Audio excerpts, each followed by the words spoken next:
Hey there, guys. What's going on? Tyler here with Your Movie Fix. I'm here with my buddy Austin today. Nice to meet And you. some of you may remember him. He was here with my videos when we did the top 5 Batman and Superman moments for Dawn of Justice. And some of those may have actually changed by now with all this other stuff. But today we're going to be reviewing the Ultimate Edition of Batman v Superman Dawn of Justice. So, I mean, you could almost call this you could almost call it Batman v Superman, the plot edition, because of how much more extra stuff was added in. So what were your general thoughts on this? Basically, when you watch the theatrical cut, it's like it's a very rocky road with following the story. With this one, very nice, smooth, paved road. Yes. Very nice, very smooth. It goes along with everything. And, you know, I'm the huge DC fan, and I thought the first movie was gold. Like, this is upgraded to platinum. For the first theatrical one? Mm-hmm. I thought it was great, but I'm not a movie rater critic. Yeah, so. well, when we first came out of it, because we went to see the theatrical version together, we both saw it twice, and we've seen it a couple times since then, and on that car ride home, I remember both of us were like, we're not so sure that we like this movie. The first time we saw it, and you guys saw my review, the first time, I walked out disappointed. This movie has gone from the biggest disappointment for 2016 for me. Although I liked it, it can still be disappointing. This has moved from the biggest disappointment to my favorite movie of the year now. You walked out of there, and we felt a little more confident about it the second time because it wasn't so jarring. And like you said, that this was a much smoother version of the film. It's like they took out every single transition in the film in the theatrical cut. The first 2/3 of the movie, it's like, we're just going to give you the gist of every scene. Like, pretty much every single scene in this movie is extended. They didn't just take, like, 2 15-minute sequences that were nowhere to be seen and throw them in the movie. It's literally every single scene that you saw is extended. There's more dialogue at the beginning and end. There's actual transitions. And there's even newer music in this version that's not on the original soundtrack. And because of the rearranging of some scenes, some of them are moved around and take place at different points in the film, that it calls for different musical cues that go on in the movie. And we're not going to go into super in-depth right now. We're going to be saving that for later. I have like a laundry list of shit to go over, and we're just going to be talking more general, and we are going to be going into spoilers, guys. I'm sure most of you have already seen this movie. It is still the same movie, it's a much better version of it. It's a much better told story. So, there's nothing totally it's hard to say this. It's the same story, just it's a lot better told. You get more exposition on everything. You get more character moments about everybody. Pretty much plot holes are outright corrected. They're just gone, or many things are clarified. And in the theatrical one, Clark, Lois, and Lex probably suffered the most and didn't get any of the characterization that was in this version of the film. Wouldn't you agree with that? Exactly, and I felt like maybe Lex suffered the most. Because he is a new character, and they really needed to up his entrance, because he is being introduced with this movie. So it's like when you take out all of his scenes and all of the good parts because of how much of the plot is missing. Exactly. And because of how much of the plot actually revolves around Lex Luthor. Like, I had some issues with Lex Luthor in the theatrical one. I didn't really have those issues with him here because the how and the why of who he is, why he's doing these things is so present in this version of the film that the entire plot revolves around him. It's clear that you can tell much earlier on in the movie that he's behind everything. And I think he actually got to shine probably the most, and second most definitely is Clark. Mm-hmm. And even, the beginning of taking place in Africa, that whole thing totally changes Lois's role in the movie. Absolutely. It gives her, a bigger supporting role. She's actually relevant to the story. And it's like with the theatrical one, they kind of struggled to make her relevant because she was handling this whole other subplot that they were forced to cut out, that they could only put in the minimum of understanding to what she was doing, that she felt so out of place. Exactly. We both could agree that they could have taken her out of the theatrical cut, but there was no way to do it because it revolved around her relationship with Superman and her revelation that Lex was behind everything. There was just no cleaner way to tell it. And it's a shame that that's what we got, in the theatrical version. And the first and second acts of this film, I think, they went from being really choppy. They were really sloppy in the theatrical one. They went from being okay to they are great. The first and second act of this film is so much better. There's so much more detail. Exactly. Everything going on between the characters. Clark gets to investigate Batman. Mm-hmm. He's actually doing more investigation. He's going to Gotham. He's talking with people. You understand that he actually cares about people in this movie. I felt like because we got so much more Superman in this one, it actually feels like, I mean, we know that this is Clark and Superman for Man of Steel. We know that. But in this version, it actually feels like an organic continuation of that character, because you see, at the end of Man of Steel, when Clark is talking to his mom about going off and finding a job, and so he can keep an ear to the ground and, be there in case there's trouble. You see that side of Clark, and you get to see him talking with his mom. The relationship with his mom is more important. It makes her being kidnapped so much more relevant. Exactly. Everything with Lois is so much better. And I want to talk about some plot holes with the movie. And so many people love to throw out that, there's a plot hole here, there's a plot hole there. Mm-hmm. I mean, can you, like you said, can you think of any big issues that you had with this version of the film? Like you could have gone without, like Lex was kind of weird in the theatrical. That's better explained. Lois was so out of place. She's better explained. Can you think of anything glaring like that in this version of the film, or no? Not really. I mean, maybe Doomsday, but in like how Lex kind of reversed the Kryptonian technology. Like he would have had to have like one hell of an understanding of how everything worked with the Kryptonian technology. Well, see, Doomsday is what I want to talk about as what I think is really the only plot hole in this movie. I want to say that I'm okay with him being in the movie. I'm okay that Lex created him. Doomsday's not a character. He's a plot device. Mm-hmm. I think most people can agree with that. People want to say, they ruined him. He's such a great character. No, he's not. Doomsday has no personality. He does not speak. He was created to kill Superman, and he did his job. But what I think, people, like I said, people throw out that this is a plot hole. There's a plot hole here. There were some legitimate ones in the theatrical cut, like everything to go on with Lois and everything with Lex. That's all totally gone. Those are all totally fixed. This is a better version of the film. That's a really, really great version of the film.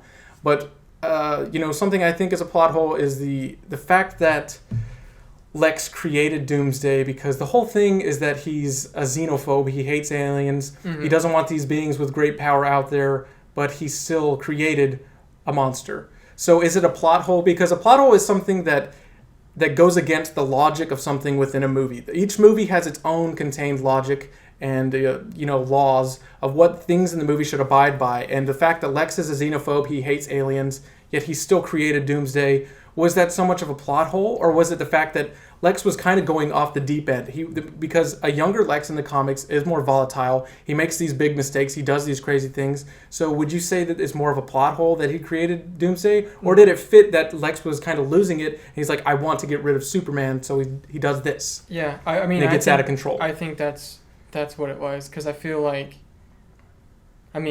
he hates Superman for a reason, because he's the embodiment of humanity with still being a god. So he's like the best of both worlds, and I don't feel like Lex, he doesn't like that. So he feels inferior. It's an inferiority thing. Exactly, and being able to create something puts him a step above Superman, creating something that kills him.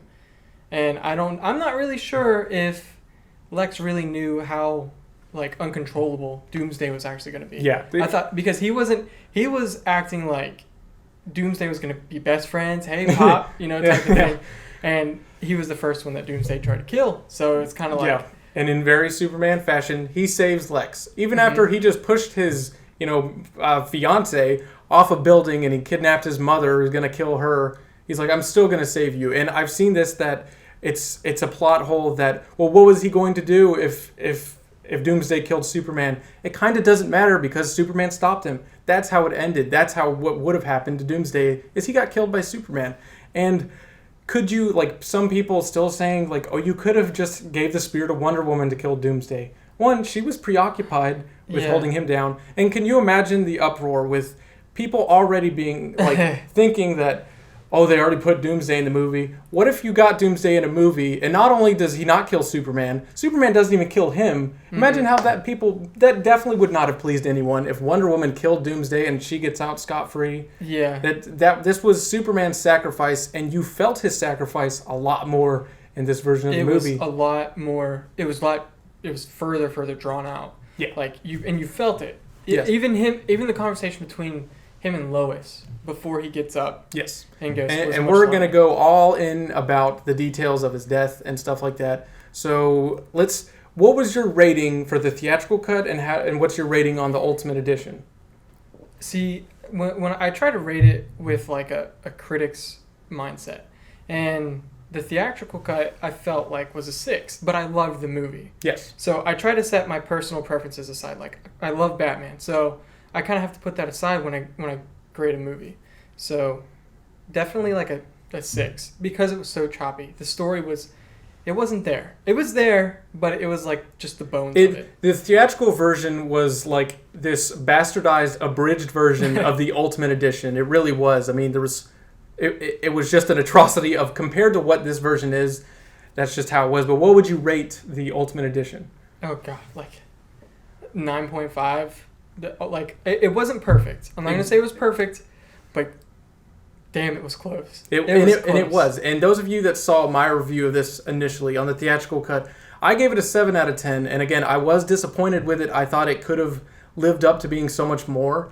And I'm going to give this one, the Ultimate Edition, a 9.7 out of 10. Like he said, it's not perfect. But for definitely for DC fans and coming from a more objective standpoint, this is clearly a much better version of the film. Mm-hmm. Much, much smoother. Everyone gets time to shine. So we're going to be going into some details here soon. But really, this version of the movie is what I felt was promised to us at that first Comic-Con trailer that we got. Exactly. The first one that was like 3.5 minutes where we get to see everything. We get to see Lex. We see the Kryptonite for the first time. Mm-hmm. We see Batman gliding on going up with a grapple gun, lightning in the background. That first trailer that blew everyone away last year at Comic-Con. That's what I felt we were going to get, and we didn't. And that's what this version of the movie was the promise of that. Exactly. So, guys, strap yourself in. We're going to be going into details. We're going to go into all of the significant changes of the film. We're going to go into the details about them and why because, like I said, everything is extended in this movie. All the scenes are longer, but we're not going to go into every single change. We're going to go into the significant changes, things that stand out in this version of the movie and things that make it better. So, we're definitely going to go into that. I have a big list here. So, for one, the Africa scene with Lois, there's actually more tension to it. It's a longer, drawn-out thing that now we know that there was the CIA trying to make a deal with these terrorists, and Lois was there. And yes, Jimmy Olsen was not really Jimmy Olsen. It was a CIA agent that got shot in the head. We're not going to see Jimmy Olsen. He's not important. Sorry. But yes, and we even get to see KG Beast actually blaming Superman.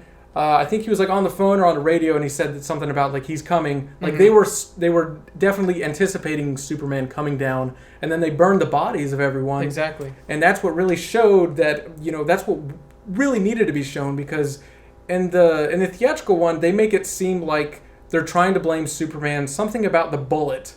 Yeah. And it's like, well, how can anyone think that Superman did anything when all of this is revolving around a bullet? It made no sense. So and because everything is extended in this scene, I mean, it is much better. Like we see the CIA calls in a drone to go take him out because their guy got taken down, and Superman intervenes with the drone. So now he's intervened with a government level, a state level affair, and that's where all the problem comes from.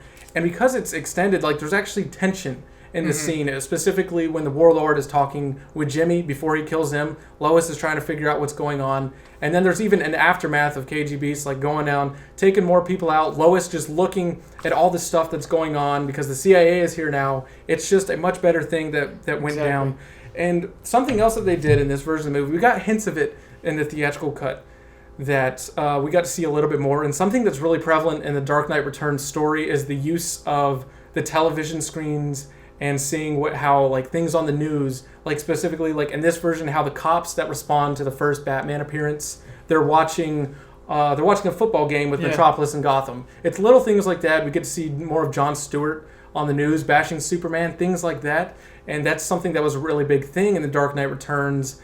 And it was able to show like some symbolism with like tensions growing between Batman and Superman. Exactly. It was foreshadowing with the whole football game because there was like a fight that broke out. It was like 58-0. Yeah, there was Gotham a fight was that losing. There was a fight that broke out between Metropolis and Gotham, and it was just cool foreshadowing.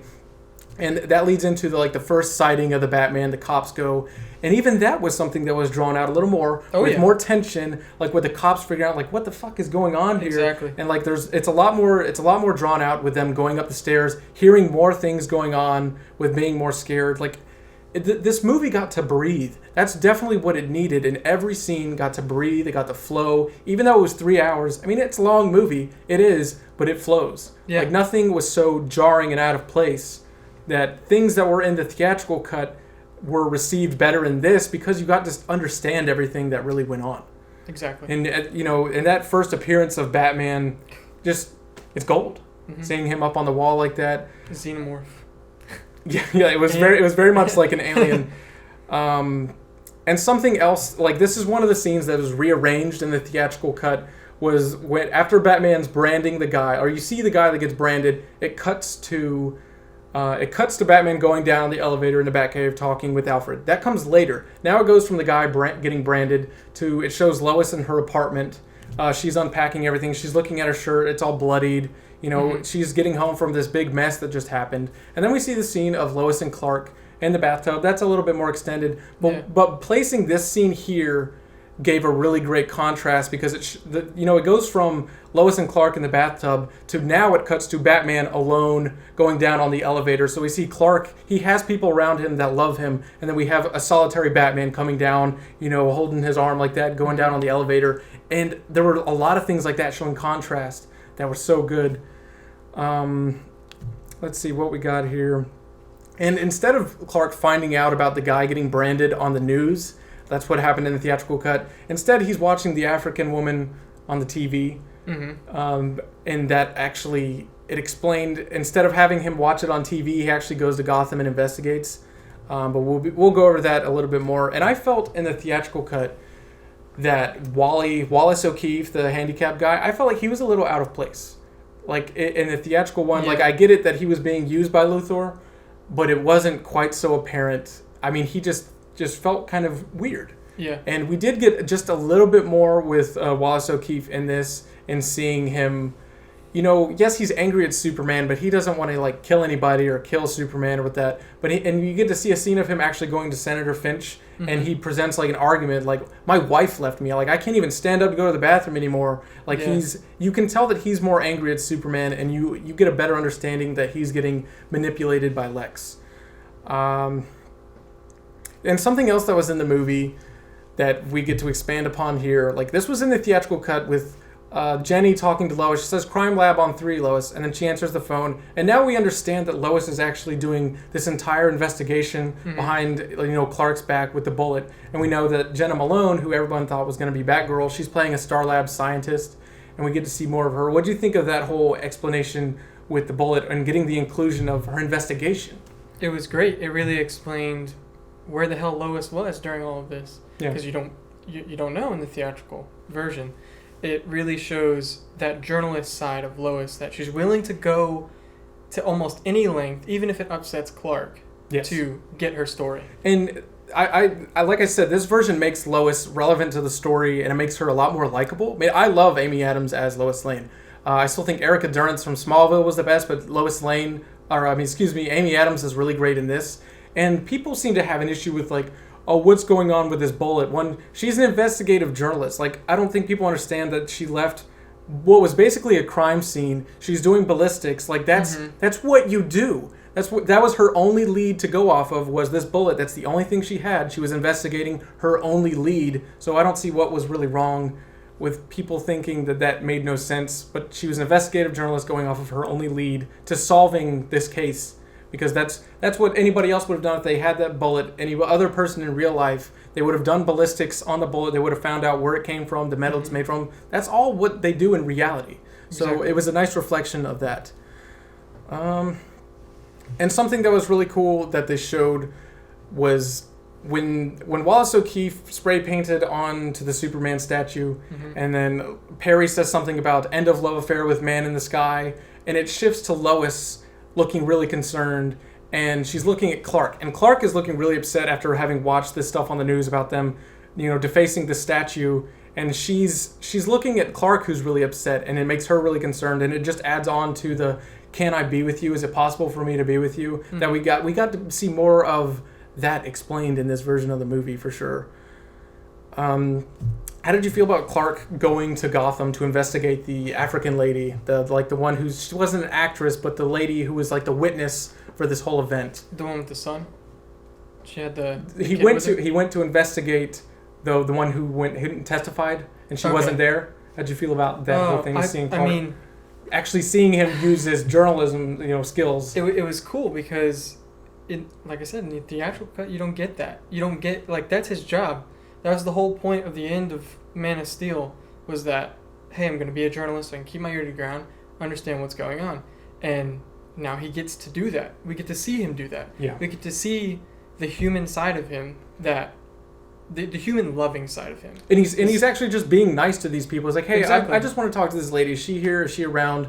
And he ends up talking with this basically they're not a homeless man. They're in the poorer side of Gotham. Yeah. These tenement buildings. And he's talking with the homeless guy who's saying you might want to get out of here before it's nighttime, or this guy's gonna get you. And he's referring to Batman. And then one of the neighbors kind of intervenes. She's like, don't you listen to him. You don't have anything to be afraid of unless you got a reason to be afraid of him. Exactly. And it's just more of that foreshadowing, more of learning about this guy over there in Gotham that he knows nothing about. So seeing like I said, this felt like the organic continuation of Clark from Man of Steel, because you got to feel him talking with people and caring about them, and that was much more prevalent in this version of the movie. And even I like seeing more of Perry White picking on Clark. That made Perry and Alfred picking on Clark and Bruce. Those were some of the best moments in the film. Their little quips, like how Clark is actually invited by Lex to go to the party, to the charity event, and do it. And Perry says something about it must be some charity guy who's got a thing for nerds, and he just constantly mocks Clark, and he kind of just makes a face come on, really? That sort of thing. So that's really cool seeing Perry pick on him. And like I said, Lex actually invites Clark, and he actually invites Bruce over to the party, which made more sense. And it just shows Lex bringing them together and him really being behind everything. Next up, the Man-Bat nightmare thing that we could see of him going into the tomb, and then he wakes up. And this is another scene that's rearranged. And so in the theatrical cut, he has the nightmare of the bat, he wakes up, and then it cuts to Lois doing something with Swanwick, and then it goes back to the house on the lake, continuing the morning with Alfred and Bruce. And in this version, it's all one scene. Bruce wakes up, he gets ready, he has his coffee with Alfred, he talks to him about getting the invitation, and then he gets ready and he goes to the party, and it all flowed. It all was one fluid thing that went. And we didn't even see that scene with Lois and Swanwick until a little later, in parts that made sense to put her investigation with Swanwick in. So that was a much better thing. That was one of the few scenes that are actually rearranged in the film. So moving on. And then after Clark is watching this stuff go down on the news with the big montage that we see, the hero montage of him pulling the boat and saving the rocket and doing all these things, watching all these people on the news slam him. After that, in this version, we actually get to see him talking with his mom on the phone, establishing, this connection with his mom. And he's talking about why didn't Dad ever leave Kansas? It's like he's questioning himself, why did I do this? Why did I leave Kansas just to, put myself out there and everybody's looking at me? He's starting to question himself. And yes, this is still a Clark that's questioning himself. This is a movie about struggle, but now we aren't just seeing struggle. We're seeing, like I said, the human side of Clark, and we get to see that he does care about people, and that's something that was really great to see. Like I said, it feels very organic after Man of Steel. And more Lois with the crime lab, more investigation, going off on the leads, why she's going to Swanwick. And it's a little more apparent in this film that she goes to Perry, I got this bullet, and she said, I want to go out to D.C. to further investigate it. And now we find out that she actually goes to Swanwick because that's her connection in the government. And that's a big thing with Lois in the comics. She has connections to people. She's a journalist. She's been doing this a while. So she has this back and forth with Swanwick that felt a lot better, felt a lot smoother in this version of the film. And what was nice about it is, again, it was a nice little comparison. While Lois is investigating and talking with Swanwick, we have Clark, who's also doing his own investigation of Batman online. He's actually reading all these articles and stories about Batman while Lois is doing this, and he's reading about the Bat brand, how these people have been dying in prison because of the Bat brand and stuff like that. And we also get to see what happens in jail to the people. who Yes, the guy went to prison. He was transferred from Gotham to Metropolis, and then you see that that's actually Lex who's responsible. He's just for that. Well, I don't know if Lex is responsible for moving him. I know they had the Wallace guy. He was in the same jail that he was in the Metropolis prison, and it was a nice little. They showed the other guy getting incarcerated, and that's when it cuts to O'Keefe. You got bail, and so it goes on from there. But it was actually Lex was the one that had him transferred to Metropolis. And he's been the one that's been killing. He's had KG Beast have people on the inside killing people that are branded. So Batman's not really judging people. Like he's putting a brand on people who are like the really bad, like scumbags, like the child sex offenders, human traffickers. He is branding them, but he is not doing that to sentence them to death. It's his intention wasn't for them to die when they go to prison. It was actually Lex who was making it seem that way by taking anyone that had that brand and having them killed and making Batman look bad. Yeah, you're right. In that scene, the KG Beast actually pays off the guy. He's talking to him on the payphone and says, we'll take care of it. Don't you worry about it. You just get it done. Yeah, and then the guy gets his ass shanked. Oh, yeah, and like 30 times. Yes, this is... I understand why this is an R-rated movie, for sure. With the suggested violence and some of the things they showed. Yeah, there's more blood here and there, but it's more about like the level of violence that they showed. And the tone. The tone and the level of violence that's suggested and that you actually see. That's why it's rated R. I mean, Batman is not slicing people's necks, or it's not like Rorschach putting a meat cleaver in a guy's head over and over, but it is definitely rated R. That's for sure. Another thing, this is something I thought could have maybe been improved on, was a little bit more about Wonder Woman's character. Like, even just because, I mean, everybody knows it's Wonder Woman. I guess that's the beauty of it, is they didn't even need to call her Wonder Woman. They didn't need to call her Diana Prince, and everybody understands that, it's Wonder Woman. Or even if the revelation came later that they didn't pick it up, that it was Wonder Woman. Like the scene of her looking at the sword, that was a little bit better in this version as well. And you get to understand her importance because there's like the museum curator. He goes out of his way at the party to find Diana, and she's talking with these older people about all these antiques. And in this version of the film, she's an antiquities dealer. That's what she does. Diana has a lot of money. She's an ambassador from Themyscira, so this is something that she does. And it just showed her being a little bit more important, and him talking up the sword of Alexander, and she's just kind of rolling her eyes like, yeah, whatever. And I think just something like him calling her Miss Prince, and she would have been like, no, please, just call me Diana. Something like that. Yeah. I would have liked to see just a little bit more about that it is Diana Prince, that it's Wonder Woman. That would have been nice. But just a little nitpick there. The nightmare scene was a little longer. For sure, it's a little more violent. Oh yeah, and that's this guy's like favorite part of the film is for definitely. Sure the desert nightmare. They really stuck a lot more transition. Like he doesn't just go from the top of the bunker to the back of the truck and opening up the door. You see the people pulling in the trucks. You see the whole scene of them. Very Mad Max. Exactly, bringing in all the trucks. Everybody's looking like shit, pretty much. Yeah, I mean, and apocalypse. And there's more. You get to see a couple more freedom fighters, basically, like the group of rebels, and there's other people like on this bus with things cut out, and they all have the same gun with the Joker card on it. So I guess that would kind of be a nod to like the Dark Knight Strikes Again, with Batman having an army of people like underneath him. Which Dark Knight Strikes Again is total garbage, but it was just, I think, a nice little nod, and the whole thing. Yes, you could technically go without the Flash, without the nightmare sequence, but it doesn't totally feel out of place. Yes, it is, but now it just feels like more of an Easter egg that's a cherry on top, because it's an Easter egg to Injustice, is what it is. And really, this whole thing isn't a nightmare. It's basically a time ripple with the Flash going in, because even when Bruce like wakes up out of it, the Flash goes, and then he wakes up again, and there's still papers flying. So it wasn't a dream. It was like it's a time ripple of a foreshadowing of what not to let happen, basically. And I just want to talk about like the people that think how that whole fight scene with Batman and the Superman soldiers. Hold on, let me see what time we got. Actually, the video is about to stop, so I'm going to cut it and then I'm going to go again.